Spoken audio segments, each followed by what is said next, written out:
So after a short break we are back here with a new video new episode. और आज के इस episode में हम लोग बात करेंगे इन्वेस्टमेंट से रिलेटेड तीन तरीकों के बारे में। जैसे कि हम कई बार बात कर चुके हैं स्टॉक मार्केट में, एक तो ट्रेडिंग होती है जो कि शॉर्टर पीरियड ऑफ टाइम के लिए होती है, जिसमें शॉर्ट टर्म में हम प्रॉफिट गेन करने को देखते हैं। और दूसरा होता है इन्वेस्टमेंट, जो लॉन्गर पीरियड ऑफ टाइम के लिए होता है। एक बार हम पैसा इन्वेस्ट कर देते हैं एंड 5 10 साल 15 साल 20 साल हम वेट करते हैं एक वेल्थ ग्रो करने के लिए। तो it is the best method to create a wealth. So investment से रिलेटेड हम तीन तरीके के बारे में आज बात करेंगे, और तीनों तरीके डिपेंड करता है कि आपके पास कितना नॉलेज है, कितना टाइम है और कितना आप रिस्क ले सकते हो। तो उसके अकॉर्डिंग हम उस मेथड के साथ जा सकते हैं। अगर आप सीरियसली पूरे डिसिप्लिन के साथ इन्वेस्टिंग करना चाहते हैं, पूरे डिसिप्लिन के साथ for a longer period of time अगर आप इन्वेस्टेड रहना चाहते हैं स्टॉक मार्केट में एंड एक वेल्थ क्रिएट करना चाहते हैं, तो let's find out the right way to invest in the stock market. So this is Shajan Sheikh and Royal Multiversal Trade Invest में आप लोगों का स्वागत है। Let's get started.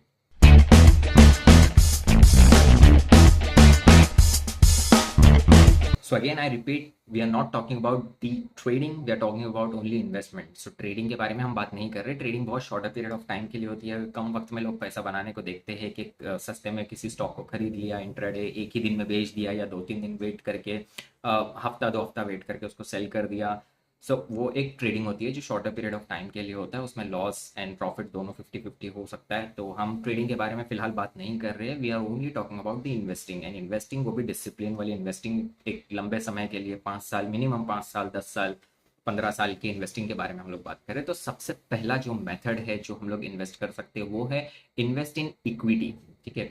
So direct equity में इन्वेस्ट करना मतलब हम डायरेक्ट किसी भी स्टॉक में इन्वेस्ट कर सकते हैं। एक बार हमने डीमैट अकाउंट ओपन कर लिया, हम डायरेक्टली कोई भी स्टॉक खरीद सकते हैं। ठीक है, कोई भी कंपनी में डायरेक्ट इन्वेस्टिंग कर सकते हैं। तो डायरेक्ट इन्वेस्टिंग में जो सबसे बड़ा फैक्टर होता है वो होता है कि आपको फंडामेंटल एनालिसिस आना चाहिए। आपको एक कंपनी को स्टडी, एक स्टॉक को स्टडी करने आना चाहिए। Right from the beginning, right from top to bottom आपको पूरा कंपनी स्टडी करने आना चाहिए कि ये कंपनी क्या है, कौन सा इंडस्ट्री है, इसका पीई रेशो क्या है, और जो भी मेट्रिक्स होते हैं वो क्या है, share holding pattern, balance sheet, profit and loss, and there are lot of things. तो जब आप किसी स्टॉक में डायरेक्ट इन्वेस्ट कर रहे हो तो आपको उस स्टॉक को पूरा स्टडी करने आना चाहिए। राइट फ्रॉम द बिगिनिंग आपको उसको पूरा फंडामेंटल एनालिसिस करने आना चाहिए, और फंडामेंटल एनालिसिस आपको सीखना भी मैंडेटरी होता है इस केस में अगर आप डायरेक्ट किसी स्टॉक में इन्वेस्टिंग कर रहे हो। ठीक है। इन केस अगर आपके पास टाइम नहीं है, या फिर आपको फंडामेंटल एनालिसिस करना नहीं आता है, आपको उतना फाइनेंस का नॉलेज नहीं है, आपको सीखने के लिए भी टाइम नहीं है, या फिर एनालाइज करने के लिए भी टाइम नहीं है, या फिर आपको सीखने में ही इंटरेस्ट नहीं है, आप इंटरेस्टेड ही नहीं हो इतना सब मैट्रिक्स वगैरह रेशो ये सब देखने में, तो आप सेकेंड वे के साथ जा सकते हो जिसमें आपको फंडामेंटल एनालिसिस बिल्कुल करना नहीं पड़ेगा। सो this is the second method of investing which is invest in mutual funds. ठीक है। तो अब म्यूचुअल फंड क्या होता है? म्यूचुअल फंड एक कंपनी होती है, एक मिडल मैन होता है, एक फंड मैनेजर होता है जिसको आप अपना सारा पैसा दे देते हो। वो लोग कंपनी को एनालाइज करते हैं, रिसर्च करते हैं, एंड वो आपसे पैसा लेकर वही पैसा आगे स्टॉक मार्केट में, बॉन्ड्स में, गवर्नमेंट सिक्योरिटीज में, अलग अलग जगहों पर इन्वेस्ट कर देते हैं। सारी रिसर्च उनकी, एनालाइजेशन उनका, एंड सब कुछ हार्डवर्क जो है वो उन्हीं का होता है। ठीक है। तो आपको सिंपल बस अपना जो पैसा है वो फंड मैनेजर को देना होता है, एंड फंड मैनेजर आगे उसको इन्वेस्ट कर देता है पूरा रिसर्च करके, एंड जितना भी प्रॉफिट होता है उसमें से कुछ पार्ट वो लोग रखते हैं कमीशन के तौर पे, और बाकी का प्रॉफिट आपको शेयर कर देते हैं। So this is called mutual fund. तो म्यूचुअल फंड में आपको कुछ नहीं करना होता है, कोई एनालिसिस नहीं, कुछ नहीं, सब कुछ आपको फंड मैनेजर को बस पैसा दे देना है, और सारा रिसर्च वो खुद करेगा, वो खुद इन्वेस्ट करेगा, प्रॉफिट भी बनाएगा, खुद अपना कमीशन रखेगा, और बाकी आपके साथ शेयर कर देगा। It's simple.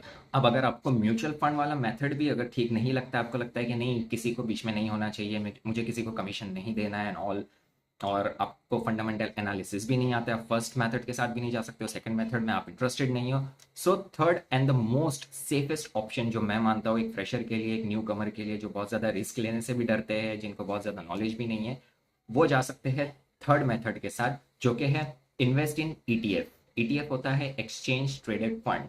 Okay.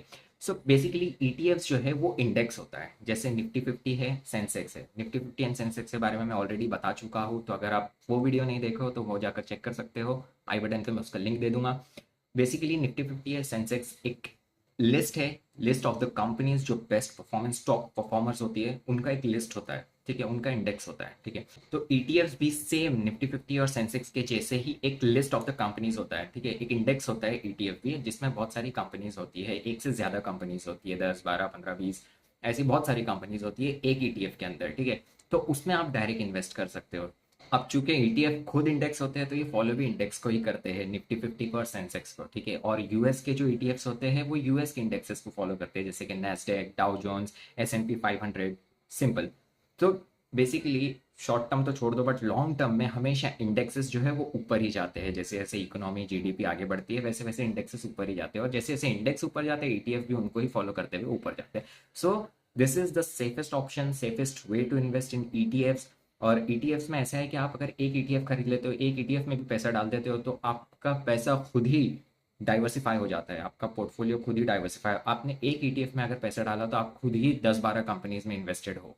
So this is the best and the safest option जो मैं मानता हूँ फ्रेशर्स के लिए, न्यू कमर्स के लिए। तो ये थे वो 3 इन्वेस्टिंग मेथड जिसके बारे में मुझे बात करनी थी। सो आज के लिए फिलहाल इतना ही, मिलते हैं नेक्स्ट एपिसोड में, तब तक के लिए बाय, टेक केयर।